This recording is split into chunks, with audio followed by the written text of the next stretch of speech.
Bienvenue à l'émission Appel d'Aurore. La conception que nous avons de la vie humaine, c'est celle-ci. On est enfant, on est faible, on prend de la force, et puis on devient un jour, j'ai envie de dire, quasiment tout-puissant. Et puis enfin, vers 50 ans, ça dépend des gens, c'est petit à petit le déclin. Puis là, on trouve la faiblesse et c'est la fin. C'est en gros un peu l'image que l'on se fait de la vie. Je ne partage pas cette image. Pour moi, il faut grandir toute notre vie. Jusqu'à la mort, nous sommes appelés à grandir. C'est sûr que à 60 ans, on ne peut pas grandir tout azimut. Mais on n'a jamais grandi tout azimut, on a grandi dans la force physique, dans la mémoire, on a grandi dans l'expertise. Le corps, évidemment, trompe pas. Il décroît. Mais l'intérieur, Paul dit, l'être extérieur s'en va en ruine. Mais l'être intérieur, grandir jusqu'à la fin. Moi, là, je veux mourir vivant. Je voudrais, vous savez ce que je veux dire? Plus je vieillis, plus j'arrive à une qualité. Quand on dit à la fin, il est achevé, ça a deux sens, hein?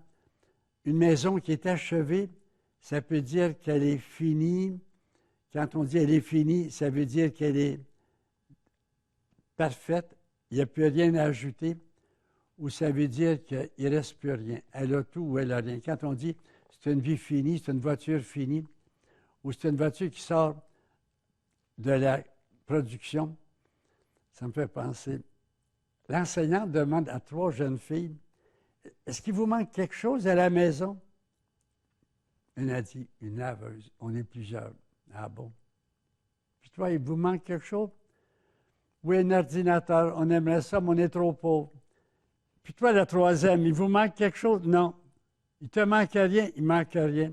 Mais explique-toi, c'est pas possible. Elle dit, hier, mon père est rentré avec sa nouvelle maîtresse. Puis ma mère a dit, il manquait plus rien que ça. Bon.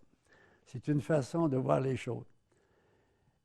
Il me semble qu'en grandissant, on a là un idéal positif, puis ce n'est pas un rêve.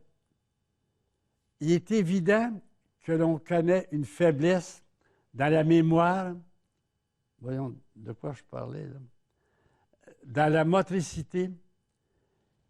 Et on dit souvent, on retombe en enfance. La faiblesse de l'enfant, c'est une faiblesse de croissance.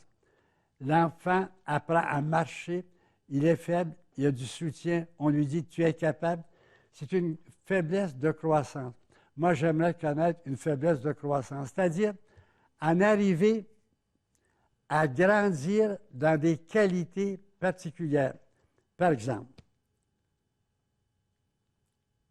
la patience qu'il nous faut, nous les gens du troisième âge, j'aime mieux dire les aînés, pour monter un escalier. J'en veux à ceux qui ont inventé les escaliers, les pervers.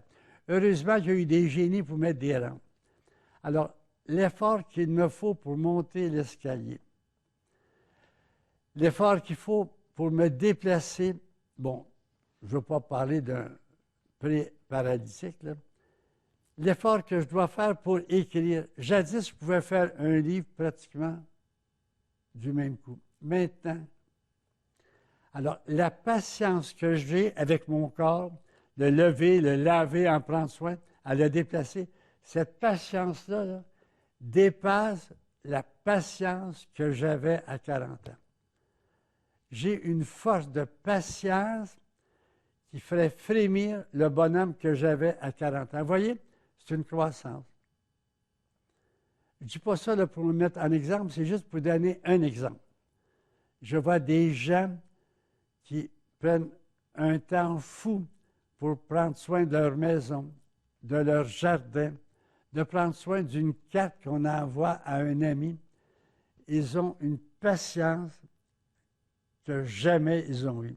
Alors, voyez-vous, c'est une croissance que j'estime très belle. La douceur. En vieillissant, là, tu peux devenir dur. Tu échappes quelque chose par terre, puis tu as envie de donner un coup de poing. Tu cherches le nom. Comment elle va ta belle-sœur? Comment elle s'appelle ta belle-sœur? Tu as l'air d'un niaiseux, tu ne sais pas son nom. Tu as envie de faire une crise. La soupe, là, quand elle est trop claire dans un banquet, là, hey, il reste juste le poids dans le fond. Tu sais, tu as la raison de faire une colère. Mais non, tu fais de l'humour. Tu dis, j'ai échappé telle chose, c'est mon exercice, tant mieux. C'est bon pour mon corps. Quand tu es rendu aux lèvres, ça te fait penser, on dit souvent, il y a loin de la coupe aux lèvres, mais d'autres disent, il y a loin de la soupe aux lèvres. Alors, quand tu échappes ta soupe, puis tu trouves ça drôle, puis tu renverses un verre de vin rouge sur la table, tu trouves ça drôle en disant, les gens vont savoir où j'étais assis, ils vont se souvenir de moi. C'est être capable d'accueillir ça dans la douceur. Pour moi, c'est un idéal de recevoir toutes ces choses qui, normalement, me mettraient en colère. De les recevoir avec douceur.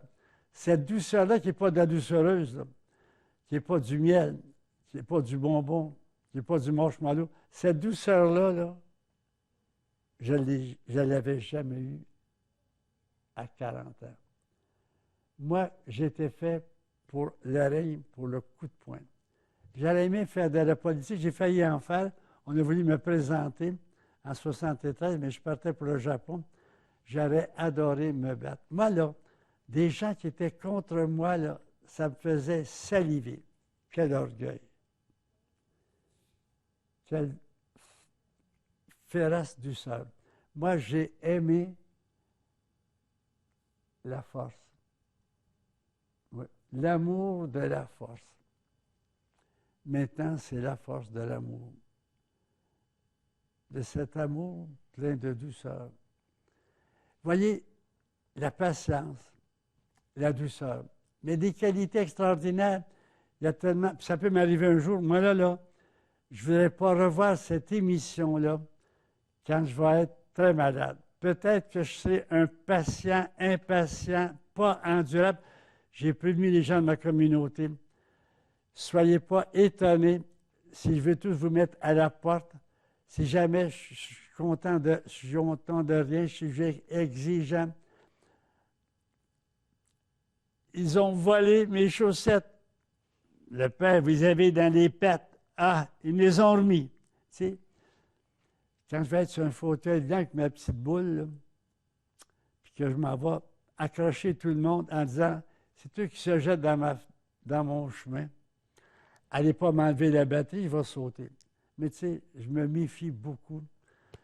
Là, j'ai l'air d'un beau smart parce que je suis en bonne santé.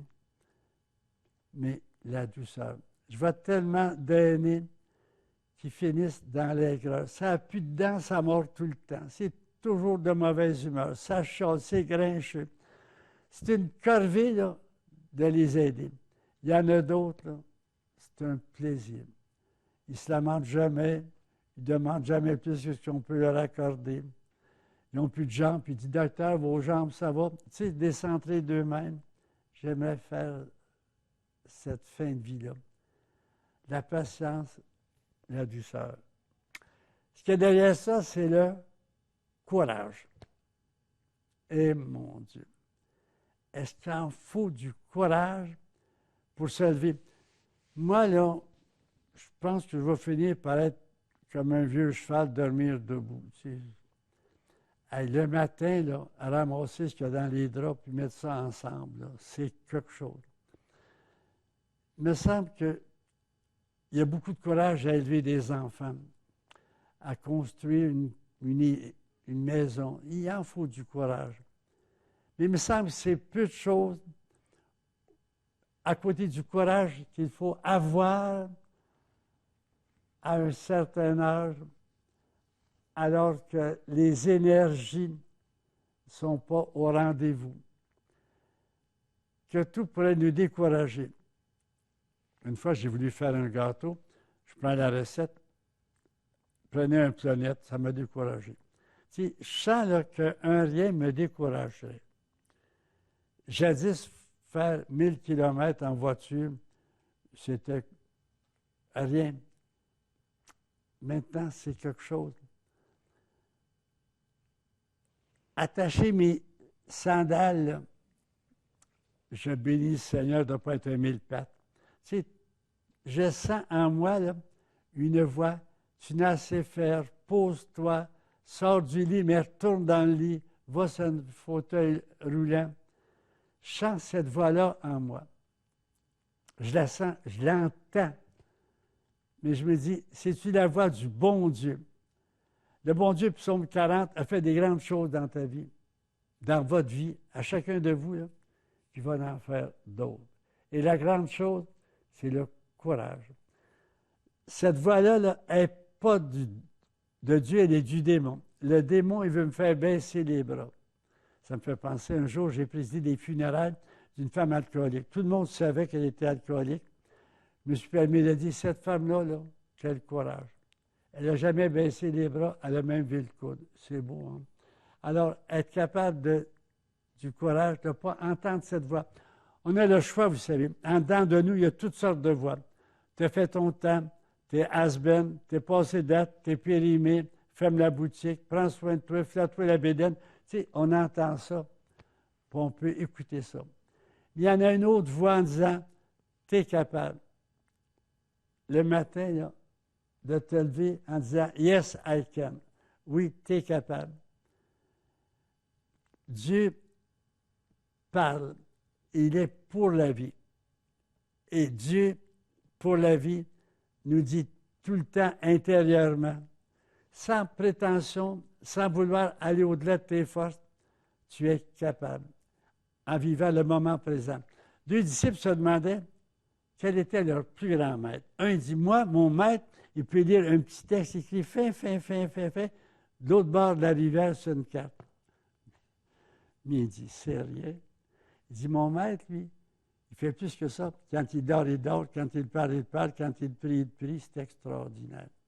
Être tout entier dans le moment présent. J'aimerais donc qu'on fasse une bonne sélection des voix intérieures, en sachant qu'un a intérêt à nous décourager, à nous faire baisser les bras, à dire qu'on est des moins que rien.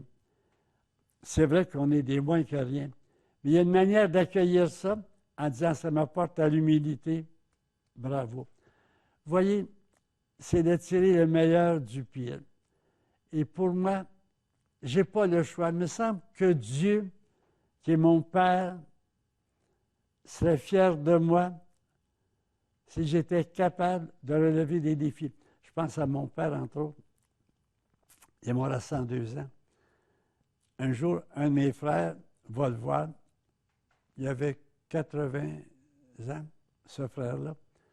Mon père lui demande, « Qu'est-ce que tu as fait hier? » Ben, il dit, « Je me suis levé, j'ai déjeuné, j'ai lu le journal, j'ai fait une petite marche. » Mais il dit après, « Ben après, j'ai fait une collation. » Mon père dit, « Oui, mais puis après? » Ben après, je me suis préparé un petit dîner.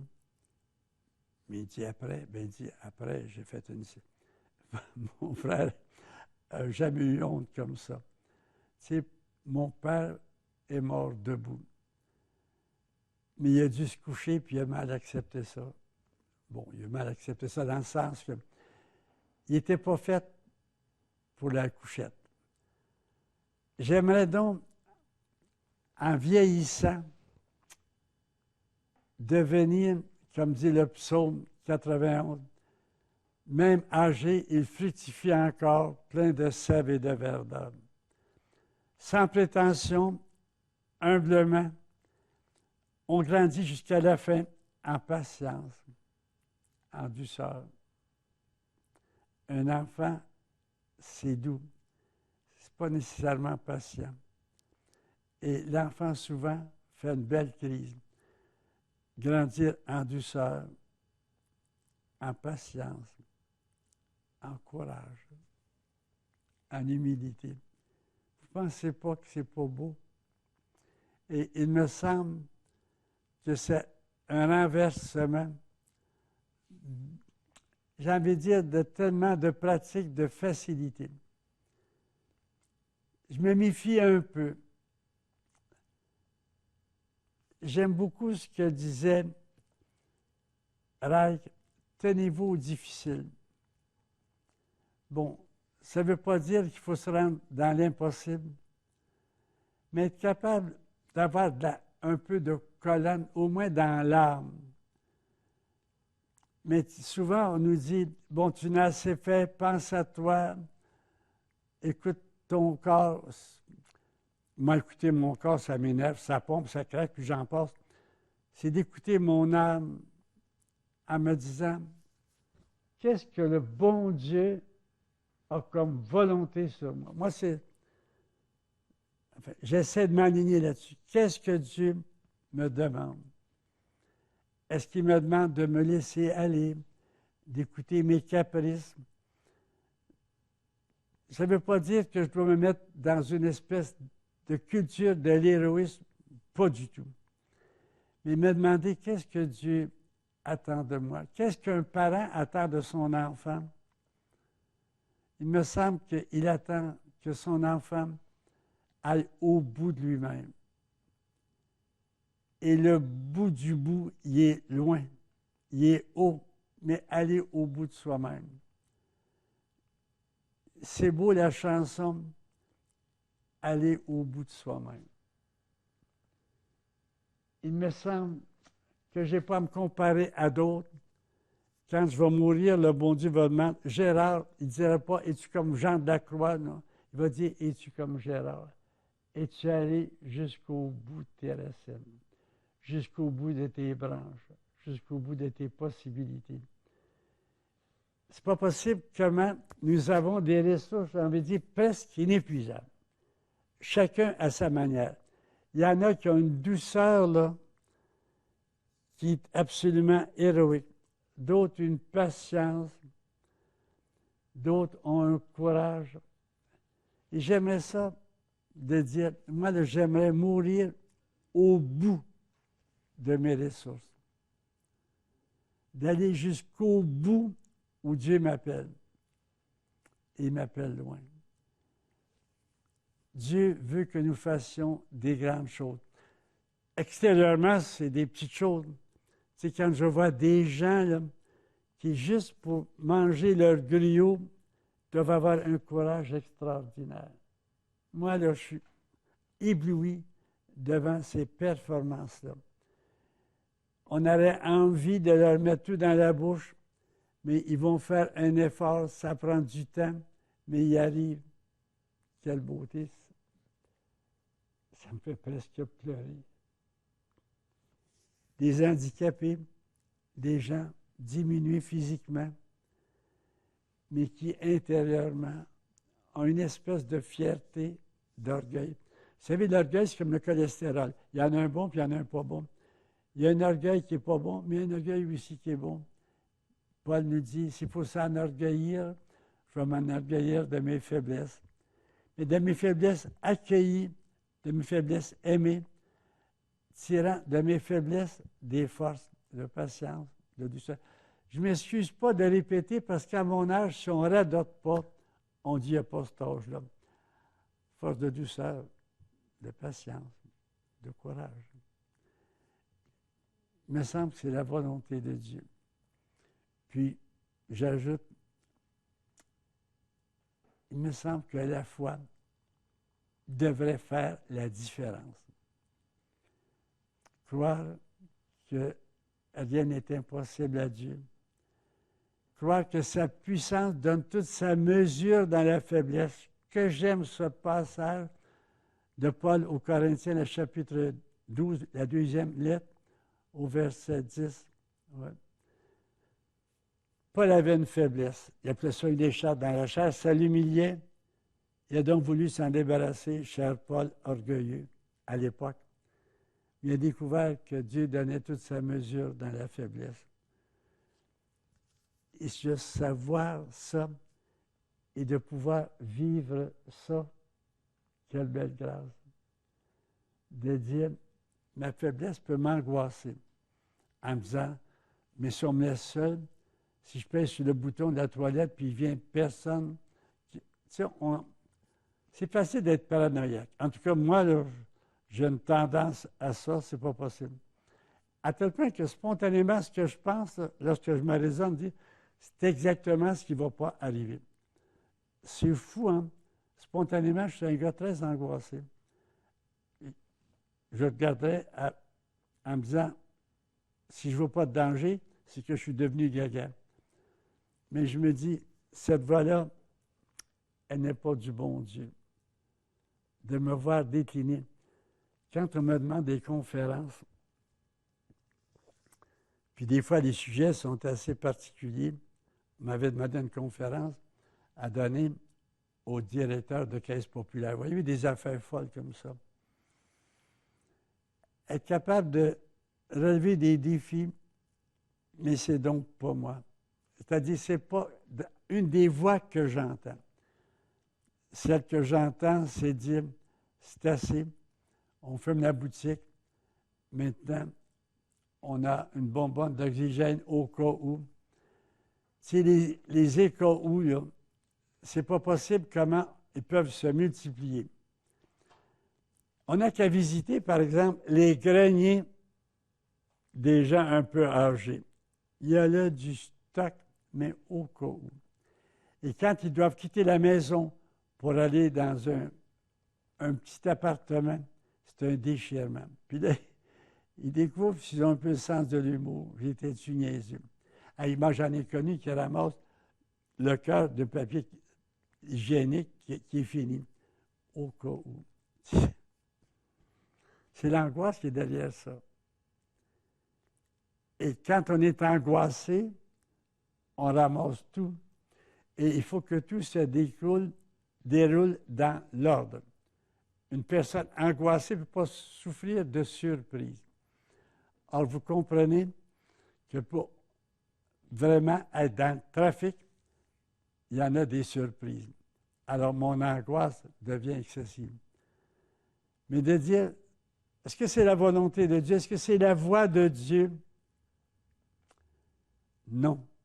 Une fois que c'est dit non, il me semble que là, je mets mes culottes, puis j'essaie d'avancer.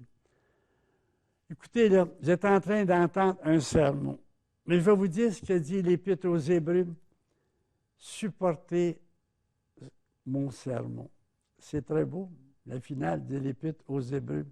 Supportez mon sermon.